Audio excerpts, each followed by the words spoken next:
جب تک ان کی ول نہ ٹوٹ جائے آزادی کی. تو فلسطینی کب ہاریں گے؟ فلسطینی اس دن ہاریں گے جس دن ان کی ول ہار جائے گی، جس دن ان کی آزادی کی جستجو ہار جائے گی، اس دن وہ ہار جائیں گے. تو وہ تو نہیں ہوگا. اور اگر آپ فلسطین کے حوالے سے دیکھیں تو یہاں کے جو لوگ ہیں ان کی ایک تاریخ ہے کہ مطلب وہ کیسے فرعونوں کے خلاف لڑتے ہیں اور وفاداری. آپ دیکھیے کہ جب ورلڈ وار 1 ہو رہی تھی اور اس مڈل ایسٹ کے اندر جنگ جاری تھی اور سلطنت عثمانیہ کا، چونکہ یہاں پر ان کے یہ سارے علاقے سلطنت عثمانیہ کے انڈر تھے، تو جو عربز ہیں وہ کس کے ساتھ لڑ رہے تھے؟ برطانیہ کے ساتھ مل کر وہ سلطنت عثمانیہ کے خلاف لڑ رہے تھے. لیکن اس پورے ریجن میں، یعنی یہ جو عربز ہیں، اگر ہم یہاں یو اے سے شروع کر کے یہ جو پورا عربین پیننسولا ہے، اگر ایک خطے کے عربز اگر وہ سلطنت عثمانیہ کے خلاف نہیں لڑے بلکہ برطانیہ کے خلاف لڑے، تو جو فلسطین میں رہنے والے عربز تھے یہ وہ تھے جو ان کو اختلافات ضرور تھے سلطنت عثمانیہ سے، لیکن انہوں نے غداری نہیں کی اور وہ برطانیہ کے ساتھ مل کر اپنی ریاست کے خلاف نہیں لڑے. تو ان فلسطینیوں کی ایک تاریخ ہے، یعنی ہیں سارے عرب ہیں لیکن فلسطین میں رہنے والے عرب اور دوسرے عرب، ان کا ایک بہت بنیادی فرق ہے کہ انہوں نے ہتھیار اٹھائے اپنی ہی سلطنت کے خلاف، جس کے زیر اہتمام پہلے وہ تھے، جس کے زیر انتظام پہلے وہ تھے، اس کے خلاف لڑے اور برطانیہ کے ساتھ مل کر لڑے. وہی برطانیہ جس نے فلسطین میں قبضہ کیا اور اسرائیل کے حوالے کر دیا. تو فلسطینی جو ہیں وہ پہلے دن سے وہ برطانیہ کے خلاف لڑے. حالانکہ اس وقت تو کوئی اسرائیل کا اناؤنسمنٹ نہیں ہوئی تھی نا، اسرائیل کی اناؤنسمنٹ تو ہوئی 48 کے اندر وہ ریاست بنی. تو یہ ان کی ایک بیک گراؤنڈ بھی ہے کہ ریزسٹنس کرنا، لڑنا، چاہے وہ جتنی مرضی بڑی طاقت ہو اس کے خلاف لڑنا، یہ ان کی رگوں کے اندر شامل ہے. تو یہاں پر ریزسٹنس کسی طور پر جو ہے وہ پیچھے ہٹنے والی نہیں ہے. اب جو لیبنان سے خبریں سامنے آ رہی ہیں، مزید رپورٹ سامنے آ رہی ہیں کہ وائلیشنز آف سیز فائر یہ جاری ہیں.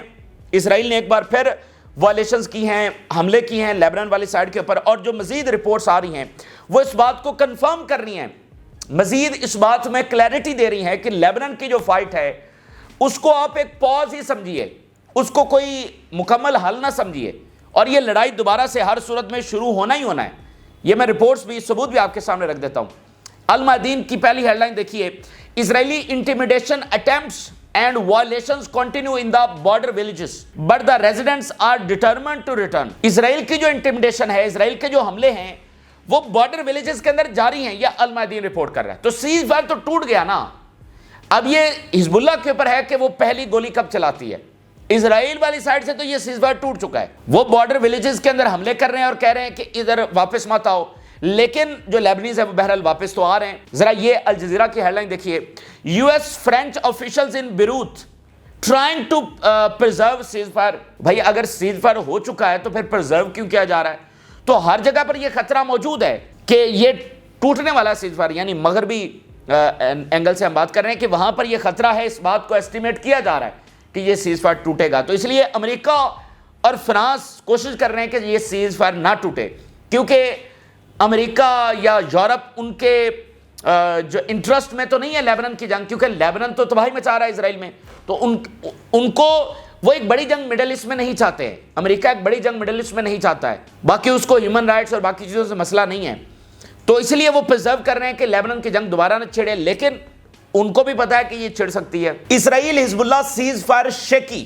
الجزیرہ کی ایک اور رپورٹ کہ یہ مطلب کوئی ٹکنے والا نہیں ہے. will be enough to push Israel to respect the agreement is too early to say right now. We are on the day 3 of 60. یہ کہنا کہ کیا اسرائیل رسپیکٹ کرے گا سیز فائر کو اور دوبارہ لڑائی شروع نہیں کرے گا، تو وہ کہہ رہے ہیں that's too early to say right now. یعنی کسی کو بھی یقین نہیں ہے کہ یہ معاملہ آگے چلے گا، اور انہوں نے کہا ابھی تو صرف تیسرا دن ہے. اوورآل یہ جو سیز فائر ہے یہ 60 دنوں کا ہے، عارضی ہے اور 60 دنوں کا ہے، اور تیسرے دن میں اتنا کچھ بدل گیا ہے. تو ایک ایسی بات کس طرح کی جا سکتی ہے کہ یہ 60 دن تک معاملہ چلے گا. اب یہ اسرائیلی کمانڈر کا بیان دیکھیے، Israel ready to attack if Hezbollah makes big mistake. Israeli commander, if they make a mistake it will be a big mistake and we are prepared to return to the forward attack and return to the combat. ہم پوری طرح سے تیار ہیں دوبارہ سے حملہ کرنے کے لیے. او بھائی حزب اللہ نے کیا مسٹیک کرنی ہے؟ مطلب حزب اللہ تو سیز فائر کر چکی ہے اور اسرائیل کو اس نے بڑی شکست دی اور ان کی فوجوں کو باہر نکلنے پر مجبور کیا ہے. تو ابھی مطلب انہوں نے سیز فائر کیا ہے نا, تو وہ کیوں دوبارہ سے کرنا چاہیں گے؟ تو یہ بار بار ان کو پرووک کر رہے ہیں اور ان کا کمانڈر کہہ رہا ہے کہ ہم تیار ہیں دوبارہ سے لڑنے کے لیے. تو ادھر واضح ہے وہ انٹینشنز کہ یہ دوبارہ سے لڑنے جا رہے ہیں, اور اس کی بنیادی وجہ ہم پہلے بھی ڈسکس کر چکے ہیں, اور مزید بھی جو رپورٹس آ رہی ہیں وہ اس بات کو کنفرم کر رہی ہیں کہ جو شکست ہوئی ہے اسرائیل کو وہ اب ہانٹ کر رہی ہے نیتن یاہو کو اور اسرائیلی اسٹیبلشمنٹ کو کہ ہم اتنا پاورفل کنٹری, اتنی پاورفل اکانومی, یورپ امریکہ ہمارے ساتھ ہیں, اسلامی دنیا بے بس ہے, پھر بھی ہم حزب اللہ سے ڈر کر پیچھے ہٹ آئے. ہم اپنی فوج کو ہم نے پیچھے نکالا, اور جو فوجی لڑنے گئے تھے وہ کہہ رہے ہیں ہم لڑے کیوں وہاں پر جب ہم نے کچھ اچیو نہیں کیا. تو اس لیے وہ ہانٹ کر رہا ہے اسرائیل کو. اب اسی درمیان اگر ہم بات کریں غزہ کی کہ غزہ میں کیا ہونے جا رہا ہے, کیا غزہ میں کوئی چانسز ہیں سیز فائر کے, اس حوالے سے جو مذاکرات کہا جا رہا تھا یہ شروع ہو گئے ہیں, تو کیا کوئی انٹینشنز ہیں, کوئی پاسبلٹیز ہیں, کوئی چانسز ہیں کہ غزہ میں کوئی جنگ بندی ہو سکتی ہے؟ تو جو رپورٹس غزہ کے حوالے سے آ رہی ہیں اس میں یہ کہا جا رہا ہے کہ کوئی چانسز نہیں ہے غزہ میں جنگ بندی کے حوالے سے. ذرا دیکھیے, Israel has no intentions of withdrawing from Gaza. بالکل اسرائیل غزہ سے withdraw کرنے والا نہیں ہے. Israel has no intentions to evacuate the Gaza strip. The Americans were very clear about the deal in Lebanon, but I'm not sure they will be so devoted about Gaza. کہ Lebanon میں تو Americans کا بھی interest تھا کہ Lebanon کی جنگ رکنی چاہیے, لیکن غزہ کے حوالے سے ان کا کیا اتنا ہی انٹرسٹ ہے؟ کیا وہ اسرائیل کے اوپر اتنا ہی پریشر ڈالیں گے؟ ایسا لگتا نہیں ہے, یہ رپورٹ بتا رہی ہے. تو اس لیے غزہ میں جنگ بندی ہمیں نظر نہیں آ رہی ہے. ایک طرف لیبنان کا سیز فائر وہ کتنا مطلب پائیدار ہے وہ آپ کے سامنے ہے, وہاں پر کوئی امن نہیں ہے, اور دوسری طرف جو غزہ کا معاملہ ہے وہ تو سمٹنے والا نہیں ہے. غزہ میں تو جنگ بندی کرنے کے لیے اسرائیل تیار نہیں ہے. اگر آپ ایزیوم کریں, امیجن کریں, تو ایک عارضی سے جنگ بندی نیتن یاہو کرے گا. یہ سب کو تو پتا ہے نا کہ نیتن یاہو مکمل یہاں پر جنگ بندی نہیں کرے گا, کیونکہ اگلے دن پھر وہ جیل میں ہوگا. عارضی بھی بہت مشکل ہے, لیکن چلے آپ ایزیوم کر لیں اگر شاید ہو جائے, اس کے بھی چانسز نظر نہیں آ رہے. تو امن پھر کیسے ہوگا مجھے بتائیے؟ جب غزہ میں یہ ظلم جاری رہے گا تو امن کیسے ہوگا؟ ساتھ شام میں جنگ جاری ہے, ساتھ لیبنان کا یہ معاملہ ہے. تو بنیادی چیز غزہ کی ہے. غزہ میں اگر امن نہیں ہے تو پھر کہیں بھی امن نہیں ہے. اور غزہ میں امن سے مراد یہ ہے کہ فلسطینی ریاست اور فلسطینی ریاست اسرائیل دینے کے لیے تیار نہیں ہے, تو ہر طرح سے ہم گھوم پھر کے پھر وہیں پر آ جاتے ہیں. تو نئے منظر نامے میں بھی نیا کچھ بھی نہیں ہے, بات وہیں کی وہیں کھڑی ہے. نئے منظر نامے میں کچھ بھی نہیں ہے. لیبنان کا سیز فائر ہو گیا, کچھ نیا نہیں ہے, بات تو وہیں کی وہیں کھڑی ہے. غزہ کا معاملہ وہیں کا وہیں ہے, فلسطینی ریاست کا معاملہ وہیں کا وہیں ہے. ایسا تو نہیں کہ کوئی ایکویشن بدل گئی ہو کہ اچھا پہلے فلسطینی ریاست چاہیے تھی اب نہیں چاہیے, ایسا تو کچھ بھی نہیں ہے. تو اس لیے نیا کچھ بھی نہیں ہے, بس تھوڑی سی تبدیلی ہے. بنیادی جو پرپز ہے وہ وہیں پر ہے. بنیادی جو مسئلہ تھا جس کی وجہ سے جنگ پھیل رہی تھی اور اب بھی پھیل سکتی ہے, وہ مسئلہ بھی وہیں پر ہے. اور اسرائیل کیا اپنی انٹینشنز بدل چکا ہے؟ بالکل نہیں بدلی اس نے. تو یہ بنیادی معاملہ ہے. آج یو این نے انٹرنیشنل ڈے مقرر کیا ہے فلسطین کی سولیڈیرٹی کے لیے. United Nation marks International Day of Solidarity with the Palestinian people. اس کے علاوہ جارڈن اور یمن اور ادھر ادھر مظاہرے ہو رہے ہیں. لیکن بات یہ ہے کہ غزہ میں اب 15 مہینے آلموسٹ ہونے والے ہیں, اور یہ جو سارا ظلم ہو رہا ہے اس کے ذمہ دار کون ہے؟ کیا جو ہمسائے بیٹھے ہیں؟ اب مصر نے 3 دیواریں بنائی ہوئی ہیں کہ غزہ سے کوئی مصر میں داخل نہ ہو جائے. تو یہ حد ہے, مطلب یہ کس طرح سے اپنے آپ کو جسٹیفائی کریں گے؟ اور یہ سب کیا اس کے ذمہ دار نہیں ہے جو وہاں پر ہوا ہے؟ ان کی چھوٹ کی وجہ سے, ان کی نااہلی کی وجہ سے, ان کی اگنورنس کی وجہ سے یہ سارا کچھ ہوا ہے. اگر انہوں نے پہلے دن اسرائیل کو آنکھیں دکھائی ہوتی تو یہ سارا کچھ نہ ہوتا. تو بہرحال یہ سارے لوگ بھی اس میں برابر کے حصے دار ہیں.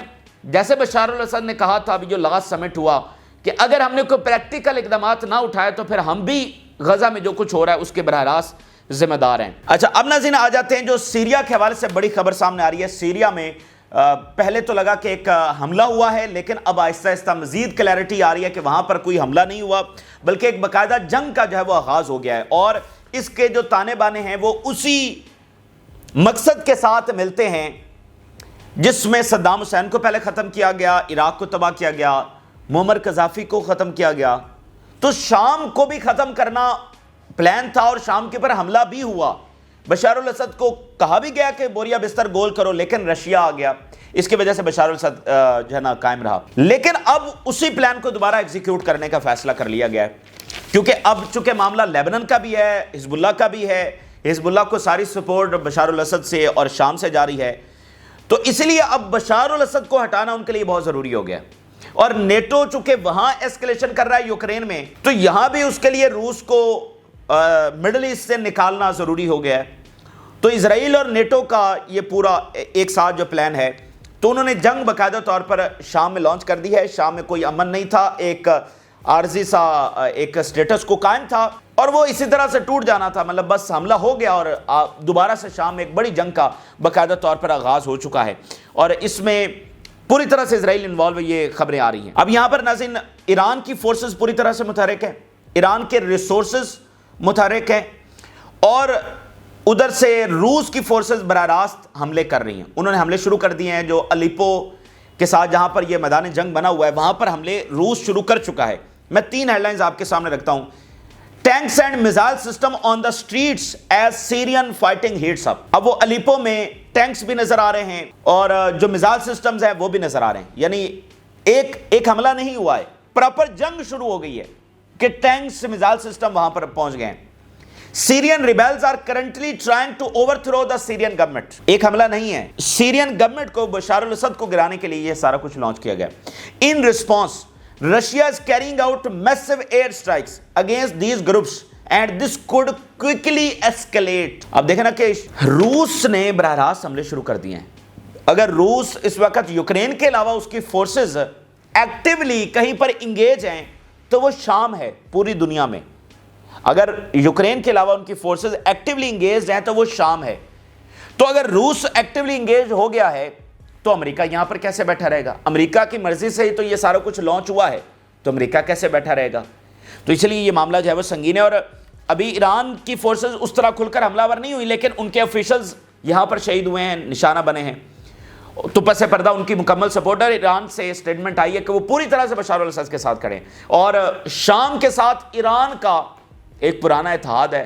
جب عراق اور ایران کی جنگ چل رہی تھی اور سارے عربز جو ہیں وہ عراق کے ساتھ تھے، تو اکلوتا شام تھا جو ایران کے ساتھ تھا، ٹھیک ہے؟ تو ایک پرانا اتحاد ہے، تو وہ کہہ رہے ہیں کہ ہم پوری طرح ساتھ ہیں، اور روس براہ راست حملے کر رہا ہے۔ روس سے اسٹیٹمنٹ جاری ہوئی ہے، situation in Aleppo constitute of violation of Syrian sovereignty, ساتھ انہوں نے کہا یہ پورے ریجنل پیس کو متاثر کرے گا، اور ہم پوری طرح سے بشار الاسد کے ساتھ کھڑے ہیں۔ اور بشار الاسد اس وقت ماسکو کے اندر موجود ہیں، اور وہاں پر یہ سارے فیصلے ہو رہے ہیں۔ دیکھتے ہیں کہ وہاں سے میٹنگ کے بعد کیا چیزیں سامنے آتی ہیں، لیکن فی الحال جو کلیئرٹی ہے، ون لائنر یہی ہے کہ شام میں ایک نیا فرنٹ، اسرائیل انوالو ہے، نیٹو انوالو ہے، امریکہ انوالو ہے، روس انوالو ہے، ایران انوالو ہے۔ تو دیکھتے ہیں کہ مزید یہ صورتحال کس طرف جاتی ہے۔ اب ناظرین ایک اور بڑی خبر آ رہی ہے، ایران اور یورپی یونین کے جو ریپرزینٹیٹیوز ہیں ان کی ایک ان یوزول ملاقات ہوئی ہے۔ یورپ کی جانب سے دھمکیاں لگائی جا رہی ہیں ایران کو کہ وہ اپنا نیوکلیر جو ہے وہ ختم کرے۔ پہلے بھی دھمکیاں لگائی جا رہی تھی، اب بھی لگائی جا رہی ہیں، لیکن اب وہ مذاکرات کرنا چاہ رہے ہیں، انگیجمنٹ کرنا چاہ رہے ہیں، وہ ایک نیوکلیر ڈیل کرنا چاہ رہے ہیں کہ ایران اپنا نیوکلیر پروگرام بند کرے اور ہم سینکشنز اس کے اوپر بات کرتے ہیں کہ سینکشنز ہٹا دیں گے۔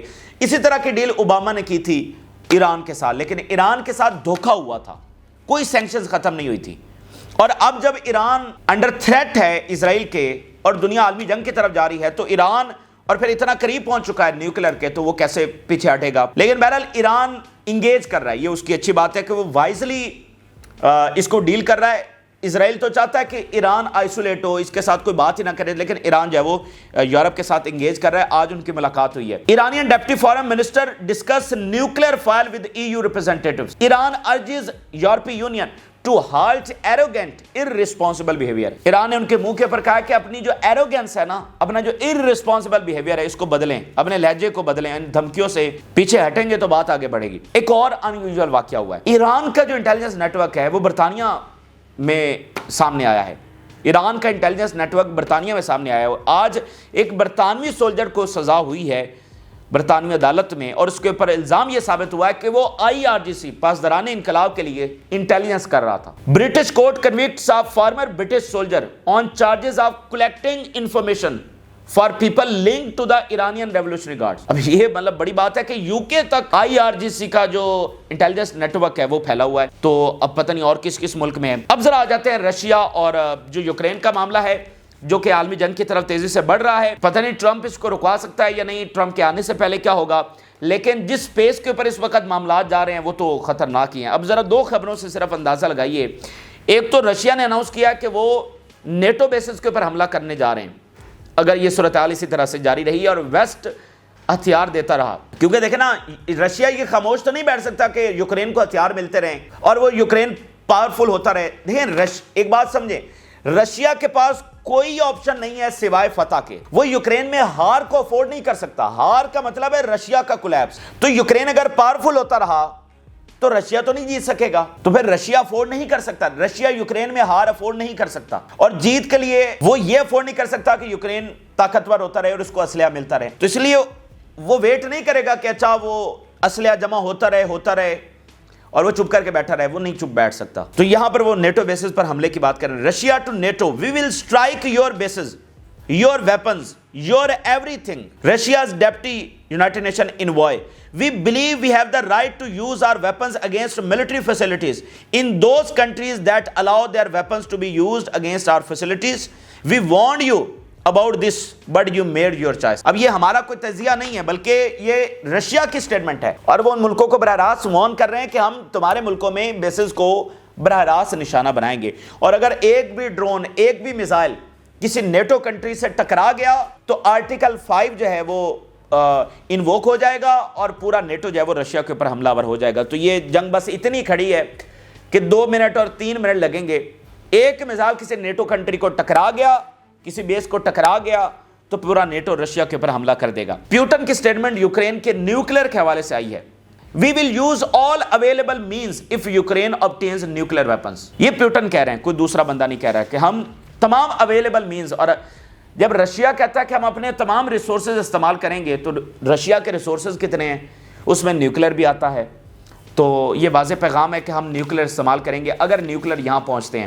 رشیا سے پہلے کہہ چکا ہے کہ اگر ڈیلیور بھی ہوئے تو ہم حملہ کر دیں گے. آج یہ پیوٹن کی زبان سے بھی آفیشلی بات سامنے آ گئی. رشیا کے جو ڈیفنس منسٹر ہیں وہ نارتھ کوریا میں پہنچے ہوئے ہیں. Russian defence minister arrives in north Korea for N official visit. North Korea کی فورسز وہاں پر ہیں.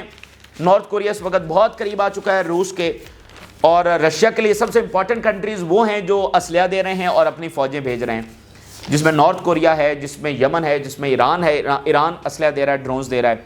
تو شاید اب مزید فوجوں کے اوپر بات چل رہی ہے نارتھ کوریا سے. تو ادھر ساؤتھ کوریا بہت ناراض ہے کیونکہ ساؤتھ کوریا کا براہ راست پھڈا ہے نارتھ کوریا سے, تو اس کو افورڈیبل نہیں ہے کہ نارتھ کوریا روس کا اتحاد بڑھے. تو بہرحال یہ کمپلیکس صورتحال ہے. دیکھتے ہیں کہ مزید 2-4 دنوں میں مزید کیا کلیئرٹی سامنے آتی ہے. تازہ ترین تفصیلات آپ کے ساتھ شیئر کی. آپ نے رائے ضرور آگاہ کریں. جن لوگوں نے چینل کو سبسکرائب نہیں کیا ان سے ریکویسٹ کریں گے کہ چینل کو ضرور سبسکرائب کر لیں تاکہ ہر آنے والی ویڈیو آپ تک پہنچ سکے. اجازت دیجیے, اللہ حافظ.